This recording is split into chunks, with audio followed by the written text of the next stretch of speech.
in the Rock Talk Studio, the podcast that answers the question, is this rock and roll book or documentary worth your time and money? Today I'm going to be taking a look at the book She's a Badass by Katherine Yeske Taylor, which I'll review, rate, and determine if this book is for you. And then, as always, I'll leave you with all the book buzz and documentary news you don't want to miss, including I got a special announcement about a bonus episode that I'm doing that people have been asking for. I'm your host, Big Rick. Join me for an exclusive look into what's hitting the shelves and screens, and get ready to rock your reading and viewing list.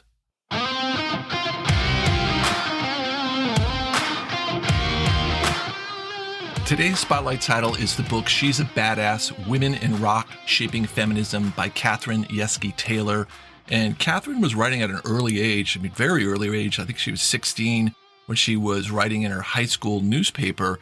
And she just really fell in love with rock and roll and kind of hit a jackpot there because Athens, Georgia at the time was starting to happen. You've got REM, Widespread Panic, the B-52s. So she really became involved with the local scene. She was getting into clubs before she was old enough to get into clubs. People were starting to recognize her around town and letting her in. And then she just kind of followed her passion of really enjoying and writing about music, and then cut a few breaks with interviewing the Indigo Girls. So all her life, she's been kind of following this path leading up to being able to establish herself as a voice for women when it comes to talking about music. So this book is a great collection of Katherine talking to other women in the industry, and I really enjoyed it. And right off the bat, it surprised me. And it's purely due to limited thinking on my part. Women in Rock Shaping Feminism. The title, I was expecting, horror stories about what the musicians, the women had to put up with, and also a bunch of, cringy stories about men behaving badly. I was ready, but what I got from reading the book was a newfound respect for these badasses. Most of the women interviewed, and there are 20, weren't about just bashing on guys' behaviors. This is not to say that there isn't a bunch of really sad moments that the women had to deal with and find a way to overcome and rise above. But most of them were more about acknowledging the past and the difficulties that was then versus now, and how proud they were about how far women have come during that time. The book is full of tons of examples of what they had to endure and how enduring it made them stronger. And by doing this, by staying true to their vision, and this was kind of a predominant theme throughout, they became pioneers for all the women who came after them. The book details 20 musicians interviewed about their careers and how they handled being in such a male-dominated business, and they were asked about feminism. And some just straight up bucked the word, which was another kind of surprise, especially coming from, say, like Exene Cervenka of X, one of the original female punk rockers who just broke a ton of barriers for women. So I was a little surprised about the way Exene talked about it. And what I learned going through the book is the diversity in the 20 musicians' feelings about the word feminism. Most of them don't like labels. It was that was really Exene's point, or the way Suzi Quatro put it. And Quatro gets the first chapter in the book, which kind of makes sense. I mean, she was known as the first female rock star. Quatro states that she's not a feminist and that she's a meist, claiming the goal in life is to go inside yourself and find that little light that makes you, you, and switch it on and let nobody ever switch it off. Most of these women use their inner strength and conviction to not let dumb comments about not knowing how to play, because they were a girl, stand in their way. Other artists interviewed in the book are Ann Wilson of Heart, Gina Schock of the Go-Go's, Sherry Curry of the Runaways, Joan Osborne, Tanya Donley's in there, Amy Ray of the Indigo Girls, Susan Vega, Danita Sparks of L7, Orianthe, and a few others. More current artists, Bonnie Bloomgarden of Death Valley Girls and Catherine Popper. Most of the women in the book make sure to say, let's just not make this about how bad women have it. And I thought that was pretty cool on their part. There are a lot of people, men included, that they pointed out help their career. Not to say that there isn't work to be done and a long way to go, but they acknowledged how better they have it now versus then. Another surprise, another really pleasant surprise was the writing. I really enjoyed the way Yeske Taylor moved the conversation along. She has a witty way of kind of placing subtle interjections into the story with just enough perspective to balance out questions. So it wasn't just the straight up interview, answer. The conversations had a timely rhythm to the questions because they were interspersed with personal stories about the artist. Case in point, Suzanne Vega, great story about finding her long-lost father she hadn't seen since she was a little over a year old, or the difficulties Amy Ray of the Indigo Girls had to deal with in regards to gender identification. The book also includes a really cool afterwards by Susan Rogers. I don't know if you know who Susan Rogers is. She is an accomplished recording engineer and record producer, probably best known for her work with Prince. I've heard her tell some really great stories about the Prince days. If you get a chance to try to find some of those interviews, they're out there. If you're a Prince fan, they're amazing. Anyway, she offers a really great summation of the book and what it's like to be a female in the music industry. What I really liked about this book is it's so much more about how these women help shape feminism. And even though the chapters are about the musicians' feelings towards feminism, what they really are statements on their commitment to their art and their passion. And to me, it's really about how they used a ton of grace and sure determination to be a better person in difficult situations, and then to take those situations and use them to improve others and show them that women rockers can be total badasses. She's a Badass, Women in Rock Shaping Feminism is 244 pages, and it's written by Katherine Yeske Taylor. Coming up next, I stamped the official Rock Talk Studio rating on She's a Badass. Let's see where this book stacks up against all the others I've reviewed.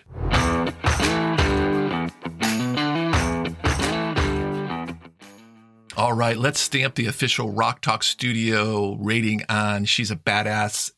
My rating system is 1 through 4. 1 is a front row center. That is a unique book, a one of a kind, a do not miss.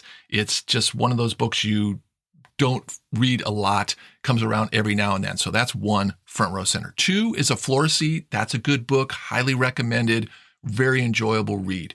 3 is a loge seat. That's okay. It can still be recommended and still enjoyable, depends on the situation. And 4, you're in the nosebleeds, baby. Katherine Yeske Taylor's book, She's a Badass, is a 2. It's a floor seat, a really good floor seat. First of all, this book is well written. Sometimes you get an interview book and it's just questions and answers, like I mentioned. I don't really care for that so much. This one goes beyond that, and it tackles a very sensitive subject while giving voice to people who have experienced these things that most people haven't. Very interesting concept, and the way it's done in this book is done very well. I couldn't help but think about, man, what about Patti Smith or Lucinda Williams or Chrissie Hynde? I think, what would they say on these subjects? I don't know. I haven't asked Katherine if she approached those people. I should reach out to her and see what she said. But the people she did work with in this book are still very engaging, very engrossing, and it's a great book. Don't miss it. To me, this is a must read.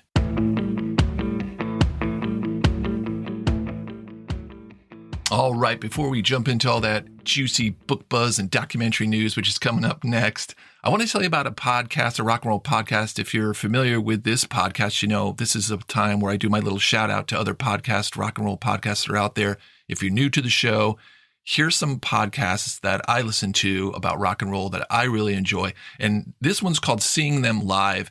It's an interview show with Charles and Doug from Seeing Them Live, 2 guys who just love talking about live music and the live music experience. And I got a chance to go on the show, and these guys are class all the way. I really love their questions that they ask me and how in-depth they get with talking about seeing live music. It's a really great, fun show.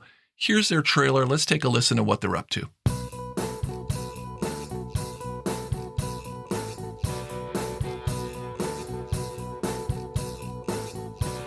I've always enjoyed talking with friends about the concerts we went to and remembering some of the crazy stories we brought back with us.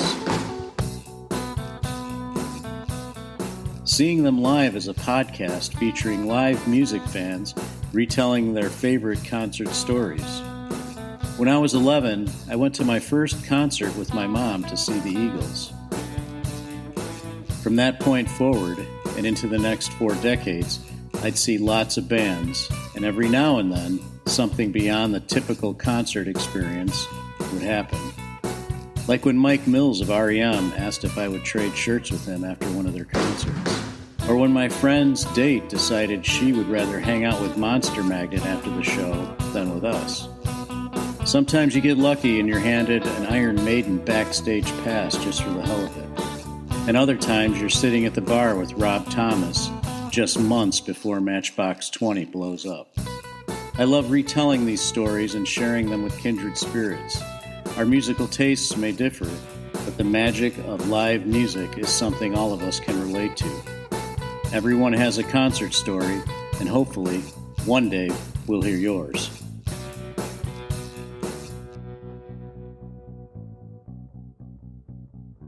Seeing them live, the podcast, check them out. I mentioned earlier, I've got an announcement about a bonus episode coming up, and this is a new thing that I'm going to be working on and trying out. It's a bonus episode once a month on the third Tuesday of the month that expands on this next segment of the podcast. And this next segment of the podcast has been getting a lot of talk. People are asking me for more about this next segment, and that's when I talk about all the book buzz and documentary news, all the stuff that's been announced, all the things that are coming out, and also focus on a couple of things that have recently come out that maybe have just flown under the radar a little bit that I've been reading and I've been watching, and I wanted to tell you guys about to turn you on and maybe do some recommendations. So the third Tuesday of every month, I'm going to do a bonus episode, an extended version of the book buzz and documentary news.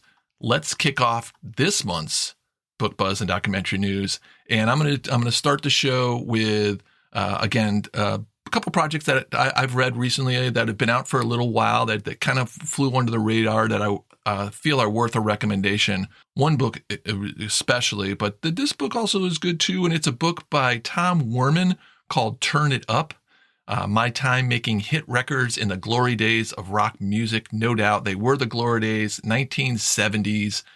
Werman writes about his rock during that magical time where you could just write a letter to Clive Davis, one of the music record label giants that were out there during that time, and then be considered for a job. And that's exactly what happened. Werman got a job at CBS Records, and he became an A&R man, and he went out into the clubs and was finding bands and signing them. First couple of bands that he got into that he found was Rush, Kiss, and Lynyrd Skynyrd.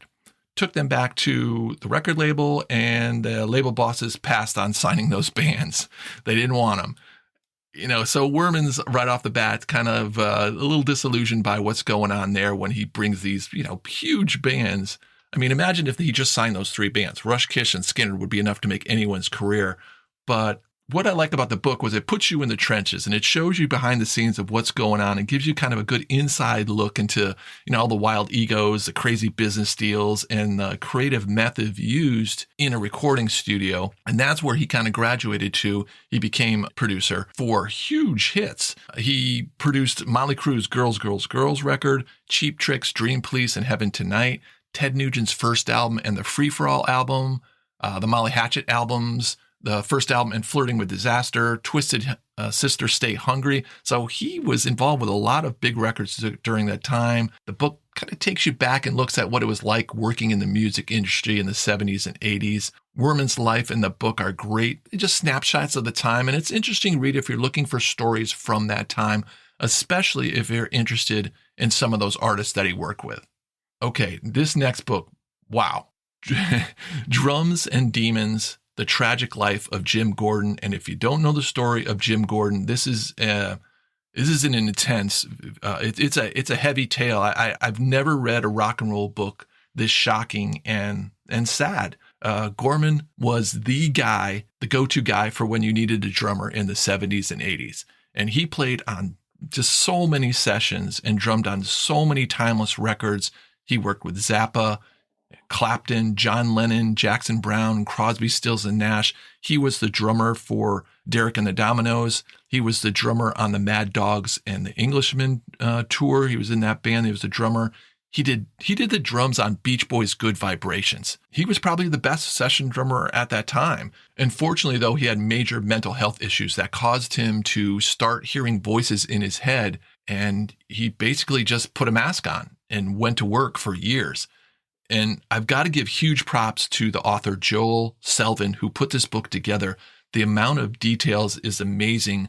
The research he did, and he speaks about it in the thank yous, it was intense, it was lengthy, and it was hard to do considering the sickness that overcame Gordon. Tale includes probably the most shocking crime in rock history. I mean, sadly, Gordon physically hurt people and ended up killing his mom because the voices in his head told him to. Gordon's descent literally from the top of the rock and roll mountain, and it's kind of shocking. He only lasted, his career was only 15 years. It was only 15 years long, and he put in so much work. The book at the end details all the songs he worked on. For 15 years, he was on top, and then he winds up at the end of his life playing in some Santa Monica dive bar in LA for $30 a night before, and the book details this, kind of the mental illness just overcomes him. And I have to say, this is a tough book to read, but the author does a really good job with stepping back and looking at it as a whole. After kind of getting over the intensity of the story, I have to say this is a really good book, and I enjoyed it. Again, it's very intense, but it's really well done. I would definitely recommend that you check out this book. Again, Drums and Demons, The Tragic Journey of Jim Gordon, written by Joel Selvin. All right, next is all the announcements, all the buzz, all the news that's coming up about rock and roll books and documentaries that are coming out. We're going to get into that next.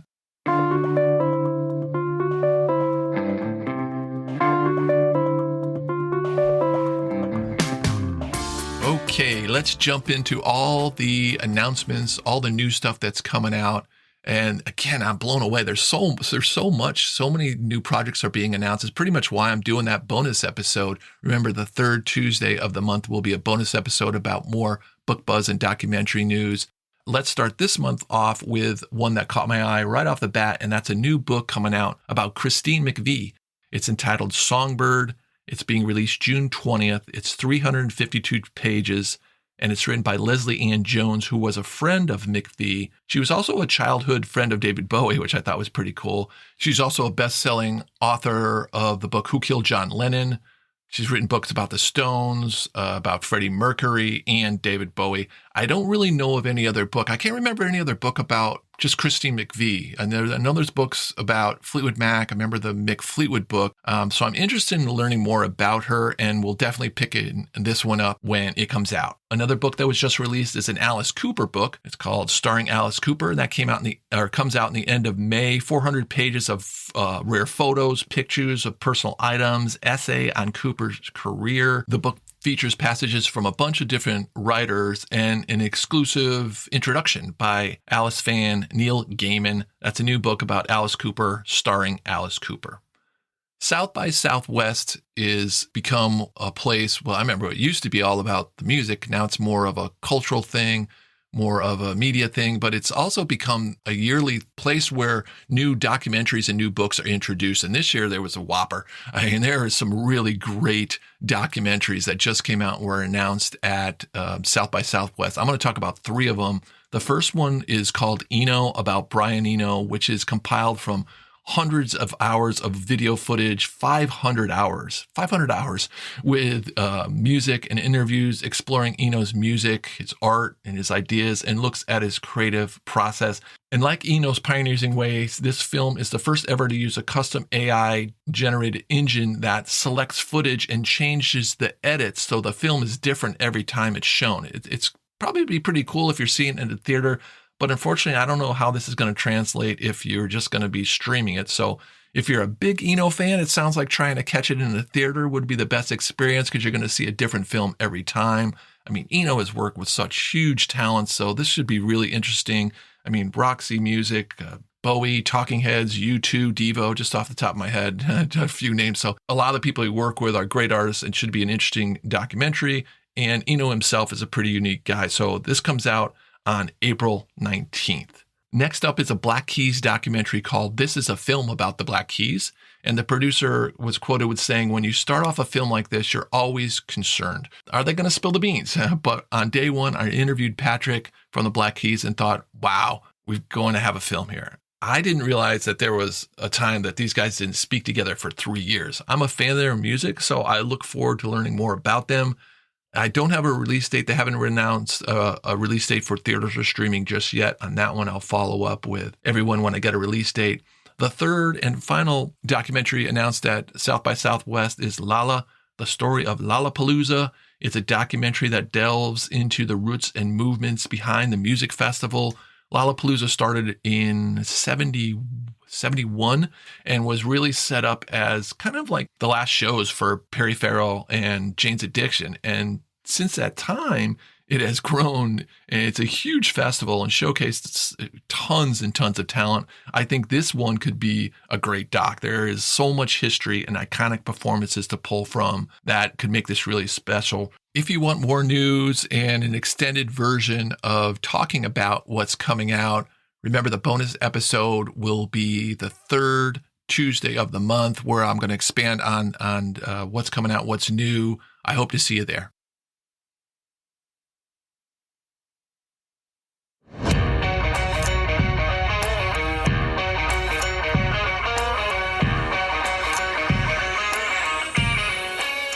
Thanks for tuning in. Love talking rock and roll and getting a chance to recommend a few titles for you. And just because the episode is over does not mean the conversation is. Join me on Threads, Instagram, and YouTube for more book and documentary talk. And if I don't catch you there, I'll catch you on the first Tuesday of every month. And then now a new bonus episode is on the third Tuesday of every month. All right, tear it down, pack it up, and head on down the road. We'll see you next time in the Rock Talk studio.